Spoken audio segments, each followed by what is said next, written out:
Bon matin, Mosaic, j'espère que vous allez bien. On est de retour avec nos discussions du vendredi. Et oui, le vendredi. Et j'espère que pour certains, eh bien, vous êtes en vacances. D'autres, peut-être que ça s'en vient ou même peut-être malheureusement que c'est déjà passé. Mais ce matin, nous avons avec nous Alex et Jess. Alors, bon matin. Comment ça va bien? Comment ça va? Oui, ça va bien, toi aussi? Oui, oui, merci. Pour vous, bien un peu la question de base pour chaque personne, comment ça s'est passé le confinement en famille? Vous avez des jeunes enfants, donc c'est une situation des fois un peu peut-être qui demande plus d'énergie qu'à l'habitude, mais je vais vous laisser y aller avec ça. Je pense que tu l'as bien dit. C'est ça, les enfants, nous autres, ça s'est bien passé. Le confinement, malgré tout, ça a apporté quand même beaucoup de challenges. On était super bénis parce que j'ai pu continuer à travailler quand même. Puis, mais c'est sûr que là, normalement, je travaille à l'université, puis là, je suis passé en mode télétravail. Fait que ça a été de s'ajuster un peu là-dedans. C'était ça le challenge. Puis surtout je pense, pour la vie familiale, pour les enfants, c'est que ça a été assez difficile parce que, tu sais, moi, quand je partais travailler le matin, les enfants, c'est l'enfant, puis papa, tu sais, t'es parti de ta journée, puis c'est ça. Mais là, je suis à la maison, fait que, ils voulaient toujours venir me voir, c'est ça. Fait que là, moi, j'étais souvent en rencontre. En fait, je suis souvent en rencontre, puis, fait que c'était un petit peu, tu sais, des fois, je peux pas leur donner toute l'attention que j'aimerais leur donner. Des fois, oui, je l'embarque un peu sur moi, puis aller jouer à ma rencontre, tout ça. Là, ils sont pas là, nos amis Alain et Valérie les gardes. Merci. Une chance, on n'aurait pas pu parler. Ouais, sinon, ça va être un peu difficile. Mais bref, c'est tout ça, là, tu sais, c'est ça qui est un petit peu plus difficile, là, puis, mais avec les enfants, avec les enfants. Ben, en fait, ceux qui ne le savent pas, nos enfants ils ont 2 puis 3 ans, fait qu'ils sont dans des âges assez demandants, disons. Puis en fait, c'est ça, ils comprennent pas, tu sais, qu'ils peuvent pas aller déranger papa. Puis aussi, ben, tu sais, nous, il a fallu faire un bureau rapide à Alex parce qu'on n'a pas de chambre supplémentaire chez nous. Fait qu'on y a patenté, ouais, un bureau dans notre chambre, au sous-sol. Fait que les enfants, tu sais, en haut, on n'a pas de salle familiale. Fait qu'en haut, ils courent, puis ça fait du bruit. Puis Alex est souvent en rencontre. Fait qu'il essaye de... Fait que j'essayais quand même de sortir souvent, tu sais, mais en même temps, c'est ça, on sortait juste dehors ici. Puis c'est ça, moi, en fait, c'est que je suis habituée de faire des sorties avant le COVID. On faisait des sorties presque tous les jours. On avait plein de... Les enfants, il y avait des petits ateliers, des trucs comme ça. Puis on voyait beaucoup d'amis aussi qui étaient maman à la maison aussi. Puis là, ben, on est tombé de faire des activités tous les jours presque à rien pantoute, tu sais. Fait que ça a été quand même difficile pour les enfants aussi de s'adapter. Puis on l'a vu aussi dans leur attitude puis tout ça. Fait que c'est ça, il a vraiment fallu s'adapter. Mais, tu sais, moi, je suis quand même une personne qui s'adapte facilement, qui se retourne, tu sais, c'est rendu ça, c'est rendu ça. Fait que, let's go, on y va. Mais c'est sûr que c'est ça. Ça a été, c'est ça, de l'adaptation quand même. Mais ça s'est quand même bien passé. Mais il y a des bouts on a rushé un peu, là. On commençait, tu sais, c'est parce que d'habitude, on pouvait se ressourcer, tu sais, on pouvait aller une soirée juste en amoureux. Ben, tu sais, comme toutes les familles, là, on pouvait aller une soirée en amoureux ou, tu sais, moi, j'ai besoin du temps tout seul des fois aussi, tu sais, pour prier, lire en nature. Mais là, tu sais, je pouvais pas nécessairement le faire dans le contexte. Fait qu'on pouvait plus se ressourcer. Fait qu'à un moment donné, quand tu peux pas te ressourcer, c'est dur d'être toujours patient, toujours doux, toujours, tu sais, tous les qualités, les fruits de l'esprit que tu veux avoir, là, ben, tu sais, c'est plus dur de les avoir des fois. Ouais, ça travaille la ouais. Mais c'est bon parce qu'il faut prier plus. Dans ce temps-là, on se rend compte qu'on dépend vraiment de Dieu et qu'on a vraiment besoin de lui dans ces circonstances-là. Fait que ça a quand même du positif malgré tout. Mais c'est ça. Fait que ça a quand même... Moi, ce qui était plus difficile un petit peu aussi, c'est que je suis habitué de travailler, je travaille en informatique, fait que j'étais un petit peu dans mes affaires, moi, on travaille en équipe, mais tu sais, j'étais habitué d'avoir ma bulle un petit peu. Après ça, tu sais, je travaille à l'université, fait qu'à chaque midi, j'ai du sport, fait que je vais au PEPS, le soir, on a des activités un petit peu, une fois de temps avec des amis, t'as l'église le dimanche, tout ça, fait que là, tout d'un coup, c'était pouf, plus rien. Le beach volley le midi, lui manque. Ouais, là, ça me manque. Ah, ouais. Ça commence à se lancer, mais j'ai pas encore. Ouais, c'est ça. Mais ouais, ça vient... Aussi, on était vraiment beaucoup occupés parce qu'on vient de... Ben, dans le fond, dans le COVID, on a mis notre maison à vendre. Elle est vendue. Puis là, il n'y a rien sur le marché, fait qu'on ne trouve pas de maison présentement. Fait qu'on regarde ça vraiment souvent. Puis moi, ben je fais une petite business à la maison aussi. Fait que j'essaie de faire ça par temps perdu. Puis aussi, Flocon d'espoir, que je vais expliquer peut-être plus tantôt, qui prend quand même beaucoup de temps présentement. Donc, tout ça ensemble, là, ça fait que c'est ça. On est très, très, très occupés. Puis, on est à temps plein avec les enfants à la maison. Moi, j'ai toujours été maman à la maison depuis qu'ils sont nés. Fait qu'on n'a pas de garderie pour les envoyer, rien. Fait que, c'est ça. C'est de tout arranger ça ensemble qui fait que oui. C'est ça. C'est souffrant. Oui, c'est ça. Les journées sont courtes et longues à la fois, j'imagine. C'est ça. Puis le temps, tu cherches ton temps un petit peu. Puis j'avoue que à travers tout ça, d'être capable d'avoir des moments pour décrocher un peu, ça devient un petit peu plus difficile de juste un moment relax de paix, de dire OK, là, on va souffler, là. C'est moins évident. Puis comme c'est ça, quand tu perds tes activités, là, je comprends 100% Alex, le volley, tout ça, ça fait partie de ces moments-là où oui, tu fais du sport, mais en même temps, c'est un moment juste pour décrocher, puis ça fait du bien, là. Fait que ça, on a hâte que ces choses-là recommencent. Mais toi, tu travailles à l'université, qu'est-ce que tu fais exactement?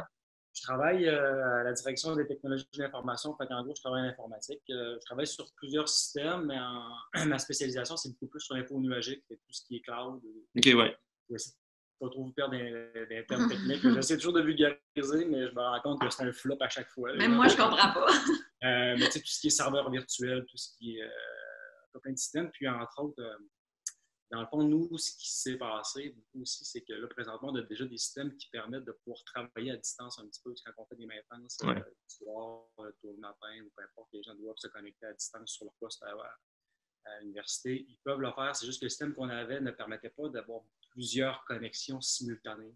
On parlait peut-être, je pense, de 500 connexions. Puis là, il a fallu se retourner rapidement pour justement faire une mise à jour de ça puis monter un système très robuste pour pouvoir permettre jusqu'à 20 000 connexions. On parle du staff à l'université, il y en a vraiment beaucoup. C'est pas tout le staff qui peut travailler à distance. On parle des gens de métier un petit peu comme plomberie, les techniciens de laboratoire, des gens qui doivent être sur place. Mais nous, en informatique, notre travail est déjà... on prend déjà à distance les ordinateurs, les serveurs quand on est dans notre bureau. Fait qu'il n'y a rien qui se fait localement. Fait qu'on soit ici, à l'université, ici à la maison, ou à l'université, ou sur un bateau dans les Caraïbes. Ça te prend une connexion Internet. Malheureusement, le voyage n'est pas permis pour les Caraïbes. Les grands voyageurs, je sais, c'est ça. C'est difficile pour tout le monde qui veut voyager, là. Oui, mais le challenge, ça a été de monter ce système-là, mais ça a pris peut-être, on a travaillé durant la fin de semaine parce que ça se parlait dans la haute direction qui est probablement que le lundi ou le mardi que finalement l'université allait fermer. On a travaillé fort là-dessus, puis durant la semaine, ça a été open running, fait que tout le monde a pu travailler. Wow! Et ça, l'autre gros morceau aussi, c'est que les priorités ont changé un petit peu dans les premières semaines parce que la formation à distance qu'on donne déjà à l'université, c'est plus au moins 50% des classes qui se donnaient à distance. Mais là, c'était de virer ça au complet à 100%. Puis, on a eu des demandes de plusieurs cégeps universités, qui devaient donner des cours pour des fonctionnaires de 59 personnes. Ce qui s'est passé, c'est qu'il a fallu bonifier notre système pour permettre et accommoder ces gens-là parce que c'est des demandes qui venaient du gouvernement et ça venait assez haut. Fait que, ça a demandé beaucoup, mais c'est sûr, comme ça de Sainte-Foy utilise notre plateforme de formation à distance. Puis c'est ça. Sinon, écoute, le travail que je fais ici, honnêtement, ça fonctionne super bien. Le travail à distance en vidéoconférence avec les outils qu'on a, ça va super bien. Sauf quand les enfants courent en haut. Mon horaire est flexible. Je peux commencer plus tôt un petit peu. OK, ouais, c'est ça. Si je veux dormir, là, je nourris les enfants, je travaille après, je fais 1 heure le soir. Ouais, c'est bon ça. C'est ça, ouais. Puis là, éventuellement, un retour sur place au travail, ou est-ce que c'est prévu? Ouais. Là, il y a des gens qui sont retournés, justement, comme je disais tantôt, les gens qui doivent s'occuper du ménage, les gens qui étaient professionnels de recherche dans les laboratoires, les gens pour les jardins de l'université. Après ça, un paquet de personnes doivent travailler. Nous, on s'entend qu'on va être probablement le dernier groupe d'emploi à rentrer. La direction le voit, là, puis le télétravail a toujours été un sujet tabou un petit peu à cause des syndicats et ressources humaines. On a des gros groupes d'emploi, fait que de négocier quelque chose avec l'employeur, puis les syndicats, c'est pas facile. Mais là, par la force des choses, il a fallu le faire. Fait que, puis ils voient vraiment que du gros bénéfice à ça, puis ça marche super bien. Fait que, bref, on espère qu'on va pouvoir en faire. Peut-être pas à temps plein, mais je ne sais pas quelque chose. Non, à temps plein. Ouais. Moi, j'aime ça l'avoir à la maison. Non, on aimerait ça. C'est sûr. les humains, c'est ce qui nous manque de l'Église aussi, c'est le contact avec les gens aussi. Ouais.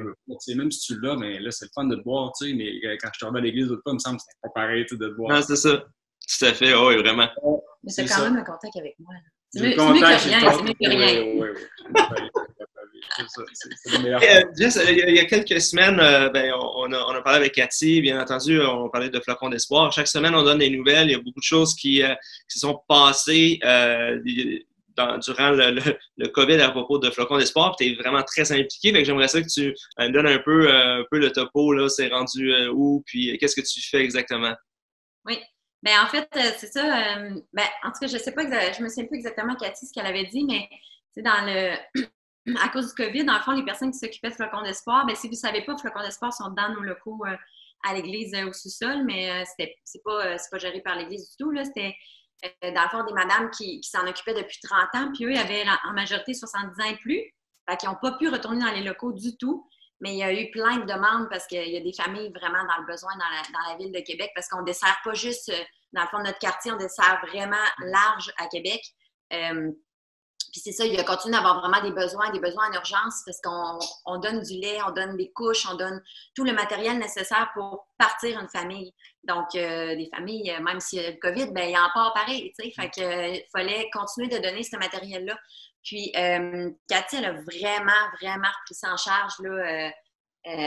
Chapeau à elle, là. Sérieux, elle a vraiment fait de la bonne job pour continuer ça parce que c'est ça fait longtemps qu'on parle de peut-être Cathy puis moi le reprendre en charge, mais on pensait que ça allait comme être un petit peu plus tard, mais finalement, ça a dû, on a été comme mis au pied du mur qu'il fallait que ce soit là, parce qu'on veut pas que cet organisme-là meure. On croit que c'est vraiment une belle mission, puis on veut vraiment la continuer. Mais c'est sûr que c'est ça. Ça demande des sacrifices, ça demande de virer de bord, c'est ça, étant à la maison, Cathy aussi avec ses filles, là, tout l'été à temps plein. Ça a vraiment demandé, c'est ça, de s'adapter. Mais il y a vraiment beaucoup de gens qui ont mis la main à la pâte aussi, des gens de l'Église. Cette semaine, on a fait une corvée parce que je ne sais pas si vous avez vu les locaux, là. Ça a vraiment changé quand même. Ça a vraiment changé depuis le début, mais il y a du stock, mais du stock. Puis il y a des gars qui sont venus mettre des étagères, qui ont vraiment... on est tous en train de remettre de l'ordre là-dedans pour vraiment que ça soit...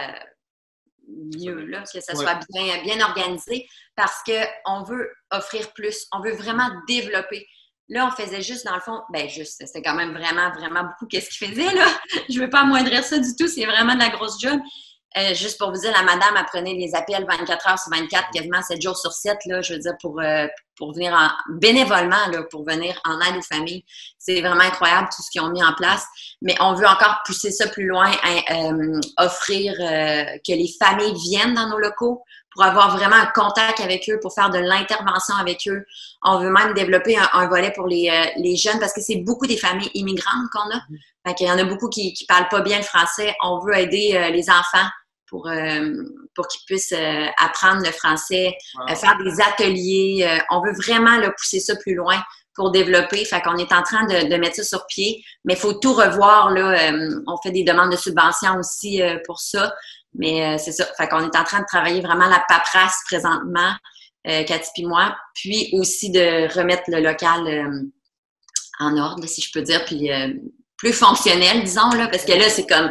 Il y a du stock partout, là, puis moi qui est de plus en plus minimaliste, puis que j'aime ça, que ça soit épuré, je manque de faire une crise à chaque fois que je rentre là, mais c'est ça, on est en train d'épurer un peu plus tranquillement, pas vite, puis c'est ça, cette semaine, il y a eu une vingtaine de bénévoles là, qui sont venus nous aider, mais merci à tous ceux qui sont venus en passant. Fait qu'on va continuer dans le fond, on rouvre, c'était fermé pour juillet, en août, on recommence vraiment à aider les familles. Puis c'est sûr qu'on va avoir encore des besoins, peut-être un soir par semaine ou par 2 semaines de bénévoles pour venir nous aider à faire les commandes, à trier du linge aussi parce qu'on reçoit beaucoup de stock là, à trier. Fait que c'est ça, c'est vraiment, vraiment une belle mission. Puis ça l'aide beaucoup de familles là, par année. C'est une mission incroyable. Puis merci, Jen, un énorme merci pour tout ce que tu fais là. Puis avec Cathy, tous les bénévoles, on veut vraiment remercier parce que c'est vraiment incroyable. C'est vraiment essentiel parce que même les CLSC vous réfèrent des gens qui ont besoin quand eux-mêmes ils manquent de ressources, c'est à travers Flocon d'Espoir. Puis on pense que c'est un organisme essentiel encore plus dans la situation actuelle. Puis merci beaucoup à tout le monde pour cette aide-là. Puis si jamais vous écoutez à la maison, vous voulez justement répondre à l'appel puis dire bien peut-être une fois par semaine, une fois par 2 semaines ou une fois par mois, je serai disponible pour venir aider, soit pour préparer les commandes, pour tout, peu importe ce qu'il y a à faire. Bien, écrivez à Cathy@commercial-mosaic.org pour ça. Ça va lui faire plaisir de répondre à vos questions, puis de vous accueillir en tant que bénévole. Écoutez, merci à vous deux pour tout ce que vous faites. Merci Alex, tout le monde. Vous connaissez Alex parce qu'il fait la louange, il conduit la louange à la Mosaïque. On apprécie beaucoup.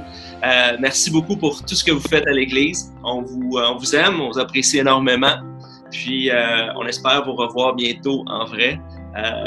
Donc, c'est ça. Puis, profitez bien des prochaines semaines si vous avez quelques moments de vacances pour être capable de déconnecter ensemble et en famille aussi et de profiter de l'été. Fait que sur ce, tous, on se revoit dimanche prochain en fait. Non, c'est Emmanuel Hippolyte qui va être là pour la prédication. Et donc, on se retrouve la semaine prochaine pour les méditations qui se poursuivent le mercredi et le vendredi pour une autre discussion. Alors, sur ce, bonne fin de semaine à tous. On vous salue. À bientôt. Bye. Bye. Merci à vous.